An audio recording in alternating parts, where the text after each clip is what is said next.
आज मी आल्यापासून धाराशिव लोकसभा मतदारसंघातील दादा हे पांढरा माझ्या जीवाभावाच्या सगळ्या लोकांना विनंती केली होती की आज आपण या ठिकाणी उपस्थित राहावं. माझ्या आव्हानाला प्रतिसाद देत माझ्या लोकसभा कार्यक्षेत्रातील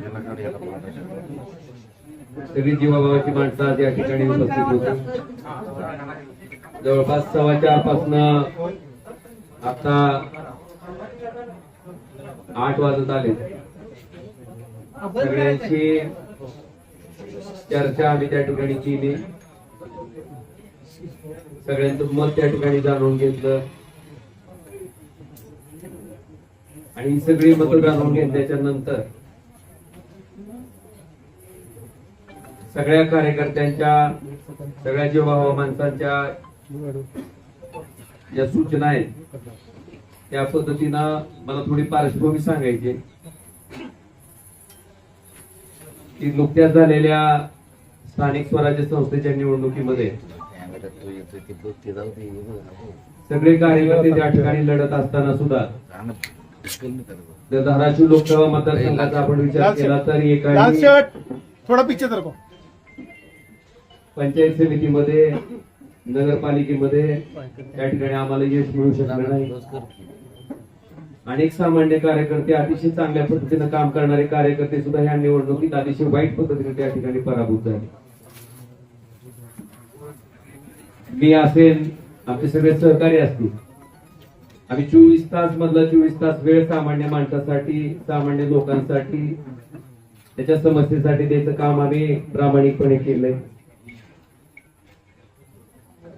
आणि याचे साक्षीदार सगळे मोबाईल व्हाईट शर्ट सर्वसामान्य माणसं. कॅम्प लाईव्ह चालू पोलीस त्यांना ढकला ना मागे चालू आपल्या सगळ्यांच्या माहितीसाठी बस ना खाली आमच्या इथं लावलं आमचा कार्यकर्ता, आम्ही कधी कामात कमी पडलोच नाही.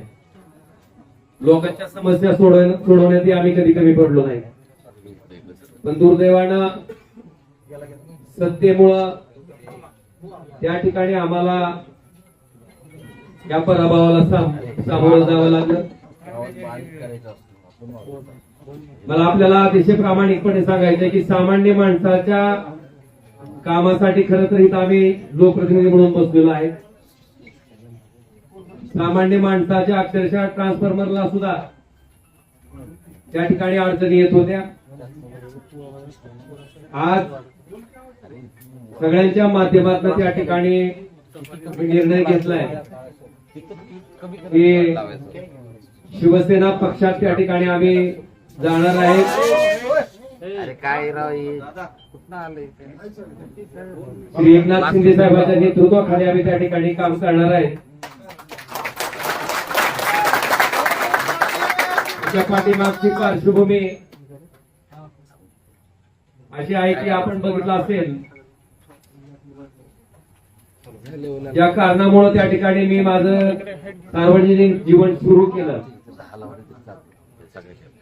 या वाईट वृत्तीची लोक कुठल्याही परिस्थितीत त्या ठिकाणी राजकारणाच्या पटलावर राहिली नाही पाहिजे. ही भूमिका आजपर्यंत मी त्या ठिकाणी चोखपणे निभावत आलो. कायदेशीर बाबीवर सुद्धा आम्ही त्याच पद्धतीनं पूर्ण आमच्या कुटुंबानं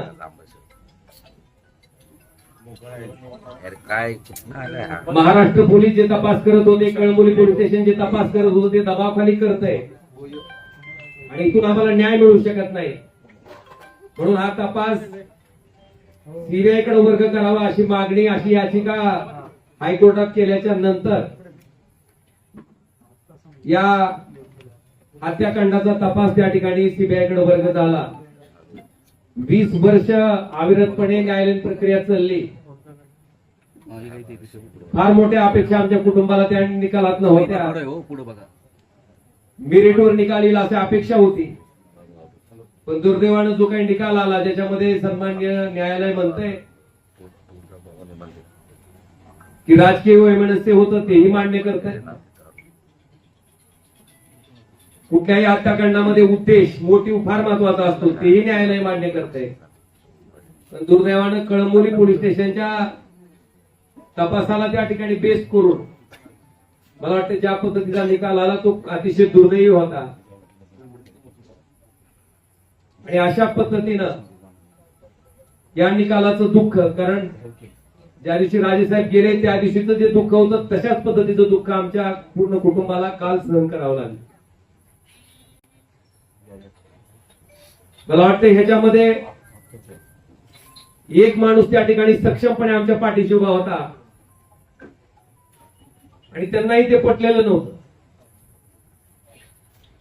काल ज्या पद्धतीनं निकाल आला त्याच्या बाबतीत सीएम साहेब, देवेंद्रजी फडणवीस, श्री एकनाथ शिंदे साहेब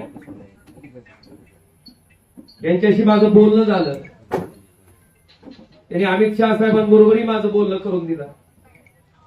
आम्ही त्यांना इतकीच विनंती केली की साहेब आम्हाला कुणाचा फेवर नकोय, पण आम्ही जे संघर्ष मागच्या 20 वर्षापासून करतोय, फक्त न्याय मागतोय, तो न्याय आम्हाला मिळवून द्यावा ही आम्ही कळकळीची विनंती त्या ठिकाणी केली. आणि आदरणीय एकनाथ शिंदे साहेबांनी स्वतः समोर येऊन स्टेटमेंट दिलं. आणि सीबीआय त्या ठिकाणी माननीय हायकोर्टात या प्रकरणाबाबतीत अपील दाखल करणार आहे. अपेक्षा इतकीच आहे की केसच्या मेरिटवर त्या ठिकाणी जो न्याय त्या ठिकाणी डावलला गेलाय तो आम्हाला न्याय मिळावा. आणि म्हणून या सगळ्या बाबीचा विचार केल्याच्या नंतर आपण जर आमची इथली राजकीय परिस्थिती बघितली असेल, बऱ्याच मंडळींना वाटतंय की आता तुमचा एक पक्ष त्यांचा एक पक्ष. मी अतिशय प्रामाणिकपणे सांगतो की कुठलाही पक्ष असला तर अशा वृत्तीला राजकारणातनं थांबवण्यासाठी जे काय करावं लागणार आहे त्याच्यासाठी ओमराजे कधीच थांबणार नाही ना मला कोणी रोखू शकत. आज ज्या सत्तेची ताकद घेऊन त्या ठिकाणी आमच्यासारख्या सर्वसामान्य कार्यकर्त्यावर जो अन्याय होतोय, आज गावागावातल्या माणसाला त्या ठिकाणी थांबवलं जात आहे. अनेक लोकोपयोगी कामं आहेत. खासदार म्हणून त्या माणसाला वाटतंय की बाबा खासदारांना आमचं ट्रान्सफॉर्मर द्यावा, खासदारांना आमच्यातलं अमुक काम करावं. आज 7 वर्ष होत आले. त्या माणसाच्या अपेक्षा फार मोठ्या आहेत. मला वाटतंय निश्चितपणे या सगळ्या अपेक्षांना न्याय द्यायचं काम मी निश्चितपणे प्रामाणिकपणे इथून पुढच्या कालखंडामध्ये करत राहील. आणि आपल्या सगळ्याच्या माहितीसाठी सामान्य माणूस ओमराजेला ओळखते. 2009 पासून ते आजपर्यंत, 2006 पासून ते आजपर्यंत त्या सामान्य माणसासाठी मी काय काम करतो हे सामान्य माणसानं बघितलं. आणि म्हणून कुठल्या पैशाच्या हव्यासापोटी, कुठल्या पदाच्या हव्यासापोटी जाणारा ओमराजे नाही. जी काय सत्ता घ्यायची किंवा जी काय सत्तेचा वापर करायचा आहे, कारण आपण जर माझ्याकडची फळी बघितली तर माझ्याकडे मोठे प्रस्थापित माणसं कोणीच नाही. माझ्याकडे सामान्य माणसं, समाजातली शेवटच्या घटकातली माणसं त्या ठिकाणी आज माझ्याकडे आशा लावून बघतायत. आणि मी आपल्याला शब्द देतो की या सत्तेचा वापर आता सर्वसामान्य माणसाच्या जीवनात आनंद देण्यासाठी मी प्रामाणिकपणे करत राहीन आणि ती ताकदीनं करत राहीन. हे वचन मी आपल्या सगळ्याच्या साक्षीनं आज या ठिकाणी बोलतो. आणि आम्हाला खात्री आहे की ज्या पद्धतीनं धावून जाऊन काम करायचा त्यांचा स्वभाव आहे त्या पद्धतीने निश्चितपणे धावून येतील आमच्या प्रत्येक. कारण आमचं काय वैयक्तिक कुठलंच काम नाहीये, माझं कुठलंच काय असंही नाही किंवा काहीतरी वेगळा व्यवसाय माझा चालू आहे आणि त्या व्यवसायाला संरक्षण घेण्यासाठी मला जायचंय ना. माझ्यावर काही ईडीसी द्यायची मी धाडपडली असंही नाही. बांधवांनो, प्रामाणिकपणे काम करणारा 24 तास मधला 24 तास वेळ देणारा मी एक सामान्य कार्यकर्ता आहे. आणि निश्चितपणे यांच्या नेतृत्वाखाली आम्ही अतिशय चांगल्या पद्धतीचं काम आपण जर बघितलं असेल तर कृष्णा मराठवाडा सिंचन प्रकल्प जो की कित्येक वर्षापासून त्या ठिकाणी अपूर्ण आहे. आपल्याकडे बॅरेजेसची कामं आहेत जे की आम्ही त्यावेळेस सुरू केलं होतं, त्याचे इस्टिमेट चालू केले होते. मला वाटतंय या सत्तेचा उपयोग कशा पद्धतीने केला जाऊ शकतो हे निश्चितपणे आम्ही धाराशिव लोकसभा मतदारसंघातील जनतेला चांगल्या पद्धतीने त्या ठिकाणी राबवून, नुसत्या घोषणा नाहीत तर त्या राबवून अतिशय चांगल्या पद्धतीनं दाखवून देऊ हेही वचन मी आजच्या या पत्रकार परिषदेच्या निमित्तानं देतो. आणि निश्चितपणे आदरणीय उद्धवजी, आदरणीय आदित्यजी, बाळासाहेब यांचा सगळ्यांचा मला प्रचंड स्नेह लाभला, त्यांचे आशीर्वाद लाभले, त्यांचं प्रेम लाभलेलं आहे. मला वाटतंय माझ्या मनात, माझ्या तोंडात कधीही कुणाबद्दलही वाईट शब्द कधी आलेला नाही, येणारही नाही. आणि मी मगाशी आमच्या सगळ्या सैनिकांना सुद्धा सगळ्यांना सांगितलं की एकही शब्द भले कुठल्याही प्रकारची कशाही प्रकारची कमेंट पुढे न आली तर मला वाटतंय मातोश्री बद्दल आपल्याकडे एकही शब्द जायला नको, ही मी विनंती सगळ्या आमच्या कार्यकर्त्यांना केलेली आहे. मी त्यांचंही मनापासून आभार व्यक्त करतो. आणि निश्चितपणे माझा पुढचा जो राजकीय प्रवास आहे, हा राजकीय प्रवास सर्वसामान्य माणसाच्या जीवनात आनंदाचे क्षण आणण्यासाठी, त्याला सुखाचे क्षण देण्यासाठी मी कायम स्वरूपी अविरतपणे जसं आधी काम करत आलोय त्याच पद्धतीने अविरतपणे त्यांच्यासाठी काम करत राहील, हेही वचन देतो. दादा तुम्हाला चर्चा केली असं सांगितलं, एकनाथ शिंदे साहेबांनी बोलणं करून दिलं.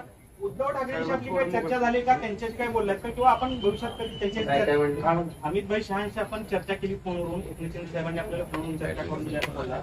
उद्धव ठाकरेंची काही चर्चा आपली झाली का या संदर्भात, या सगळ्या निर्णयाच्या अनुषंगाने, आणि भविष्यात काय होईल का कुठल्या कशाबद्दल शिंदे निर्णयाबाबत आज आपण उद्धव ठाकरेंना आपण उद्धव ठाकरेंशी बोलून आपल्याशी फोन केल्याच्या आपल्याची एक लक्षात घ्या, माझी जी काय भूमिका होती, मी ज्या पद्धतीने ठरवलं होतं, ज्या पद्धतीने सांगितलं होतं, त्या पद्धतीने मी आपल्या सगळ्यांच्या समक्ष मांडलेले.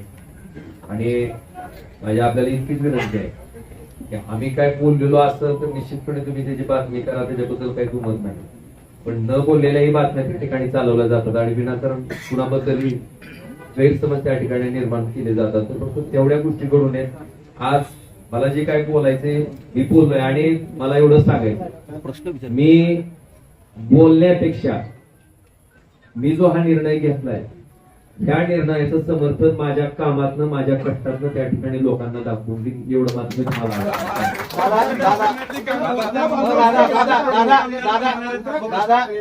दादा कुठल्या अटी शर्ती काय ठेवलेत का तुमच्या प्रवेशासाठी, किंवा अटी शर्ती लक्षात घ्या.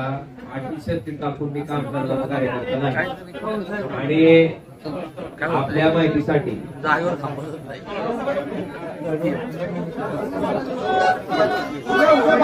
काय